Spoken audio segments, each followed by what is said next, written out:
আমি এখন বলছি আমার হাজব্যান্ড খুবই ভালো এবং প্রচণ্ড ভালোবাসা সাপোর্ট করে, কিন্তু আগামী 5 বছর পর বা 10 বছর পর ও যে একই থাকবে তার কিন্তু কোনো গ্যারেন্টি নেই।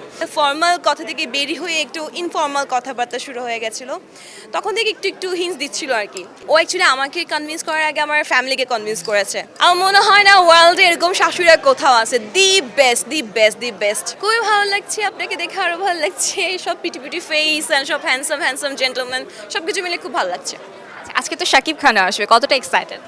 ভেরি, বিকজ আমার এত লম্বা ক্যারিয়ার বাট আমি কখনো শাকিব খানকে সামনাসামনি দেখিনি। অ্যান্ড আমি শুনেছি শাকিব খান নাকি মুভির পর্দা থেকেও সামনাসামনি দেখতে আরও অনেক সুন্দর, একদম হিরো বলতে যা বুঝায় তা। সো আজকে প্ল্যানিং আছে ওর সাথে একটা ছবি যদি তুলতে পারি সো বেটার হয়। ছবি তুলতে যেয়ে যদি শাকিব খান বলে ফেলে যে স্মিতা চলো নেক্সট সিনেমায় তুমিই হিরোইন, করবেন? না, আমার মুভি বা নাটকের প্রতি কোনো ইচ্ছা নেই। হয়তো আমি এটা বলতে পারি যে আপনি বেটার আমার সাথে একটা কন্টেন্ট করেন বা আপনার একটা শোতে আমি হোস্ট করবো, বাট মুভি না। বর্তমানে কি নিয়ে ব্যস্ততা যাচ্ছে, যেহেতু সাংসারিক জীবনেও একটা সূচনা হয়েছে, কেমন যাচ্ছে সব? না, আমার আসলে আমি সবসময় সব ইন্টারভিউতে বলি এখনও ম্যারিড লাইফের যে রিয়েল ব্যাপারটা ওটা আমি এখনও ফিল করতে পারছি না, যেহেতু আমরা দুজনেই কাজের জন্য দুটো ডিফারেন্ট সিটিতে থাকি।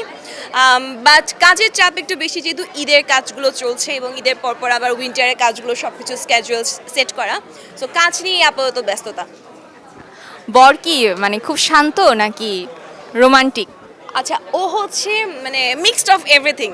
ও একটু রাগ, একটু একটু ইগো, আবার অনেক রোম্যান্স, খুব ঠান্ডা। ওর বিষয়টা হচ্ছে ও একদম রাগ করবে না, একদমই রাগ করবে না, কিন্তু যদি রাগে এটাও সহজে কমবে না। ফার্স্ট স্টেপটা কে নিয়েছিল, ভাইয়া নাকি আপনি? ওই ওই নিশ্চয়। সামনাসামনি বলা নাকি চিঠি বা কোনো একটা টেক্সট? না, ওকে আসলে চিনি অনেক বছর আগে থেকে। So he use to B মাই দাদা, আমি দাদা রাখতাম। বিভিন্ন কাজের পারপাসে ওনার সাথে কথাবার্তা হতো। তো পরে একদম 2025-এর শেষের দিকে হচ্ছে উনি একটু একটু করে আমাকে থাকে না যে একটা ফর্মাল কথা থেকে বেরি হয়ে একটু ইনফর্মাল কথাবার্তা শুরু হয়ে গেছিলো, তখন থেকে একটু একটু হিন্টস দিচ্ছিল আর কি। এভাবে এই হয়ে গেছে।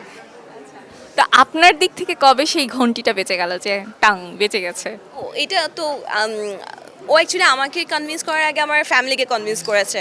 সো আমি ওর কাছে একটা চ্যালেঞ্জ রেখেছিলাম যে আমি আসলে এসব প্রেম ভালোবাসা তো করবো না, সোজাসুজি বিয়েই করবো। সো বিয়ের জন্য আমার ফ্যামিলি কনভিন্স হওয়াটা খুব ইম্পর্ট্যান্ট। যদি আপনি আমার বাবাকে কনভিন্স করতে পারেন গিয়ে, তাহলে আমি এটা ভেবে দেখবো। সো পরে একদম পুরো ফ্যামিলি সহ আমার বাসায় গেছিলো আমার বাবা আমাকে কনভিন্স করতে। So they convinced and then. আচ্ছা, আমরা শুনেছি এরকম নিউজ হতে হতে হয়নি যে আপনার বিয়ের পরে অনেক ছেলেই মানে সুইসাইডের অ্যাটেম্প নিয়েছিল।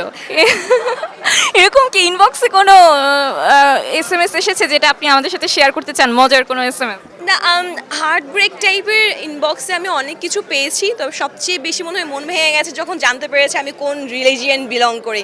তখন একটা খুব বড় ম্যাসিভ একটা ধাক্কা ছিল সবার জন্য। এক্সপার্ট ইঞ্জিনিয়ারদের দক্ষ হাতে দেশের মানুষকে প্রতিদিন সুরক্ষিত রাখার প্রত্যয় নিয়ে এলো সেফ সার্কিট ব্রেকার। শাশুড়ি কেমন?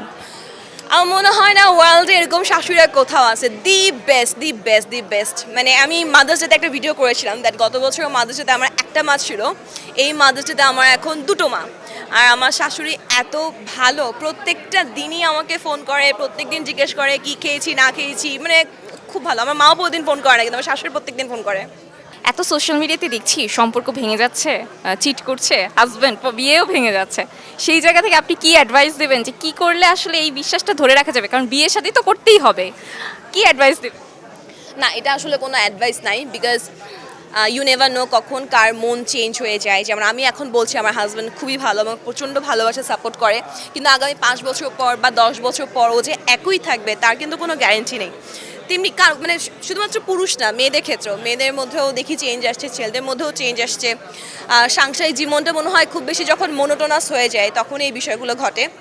আমার ছোট্ট একটা পরামর্শ থাকবে, সেটা হচ্ছে হাজব্যান্ড ওয়াইফের সম্পর্কগুলো শুধুমাত্র স্বামী স্ত্রী টাইপের না রেখে যদি বন্ধুর মতো করা যায়, তাহলে হয়তো সংসারটা মোনোটোনাস হয় না।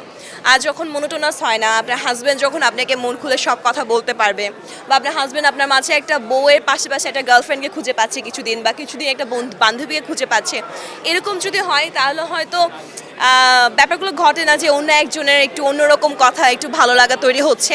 এই জিনিসটা তো হয় না, হয়তো হয় না, হবে না তা বলছি না, কিন্তু আমি মনে করবো যে এই ধরনের যেহেতু এখন সচরাচর খুব বেশি হচ্ছে, ফুললি ডিপেন্ডেন্সি না রাখাটাই ভালো। যে যার মতো নিজেদের ব্যক্তিগত জীবনটাকে স্ট্রং করা উচিত, যাতে এমন না হয় যে এই ধরনের একটা ঘটনা ঘটে গেলে সেটা মেয়ে হোক বা সেটা ছেলে হোক, জীবনটা যাতে থমকে না যায়। আপনার যে ফ্যান্সরা আছে তাদেরকে কি বলবেন? আমরা তো মানুষের ব্যক্তিগত জীবন নিয়ে চর্চা করতে খুব পছন্দ করি। মানুষের প্রেম, বিয়ে, বিচ্ছেদ এগুলো নিয়ে সবসময় সবচেয়ে বেশি কথা বলি, কিন্তু এগুলো বাইরেও বাংলাদেশে এমন অনেক কিছু হয়ে যাচ্ছে বা নিত্য নতুন হচ্ছে যেগুলোতে একটু অ্যাটেনশন দরকার। যে অ্যাটেনশনটা আমরা মানুষের বিবাহ বিচ্ছেদ বা পরকীয়া টাইপের বিষয়গুলোতে দেই, সেম অ্যাটেনশন যদি এই টপিকগুলোতে দেই তাহলে কিন্তু বাংলাদেশের অনেক সমস্যা শুধুমাত্র আলোচনা করে সমাধান করা সম্ভব। যেমন আমি আজকে একটা পোস্ট করেছিলাম যে হামের বিষয়টা, হামের অলরেডি 400+ বাচ্চা মারা গেছে এবং 50,000-এরও বেশি নাকি আক্রান্ত। এটা নিয়ে যে গুঞ্জনটা বা যে আলোচনাটা ফেসবুকে ওঠার দরকার ছিল সেটা কিন্তু উঠেনি, সেটা উঠা দরকার।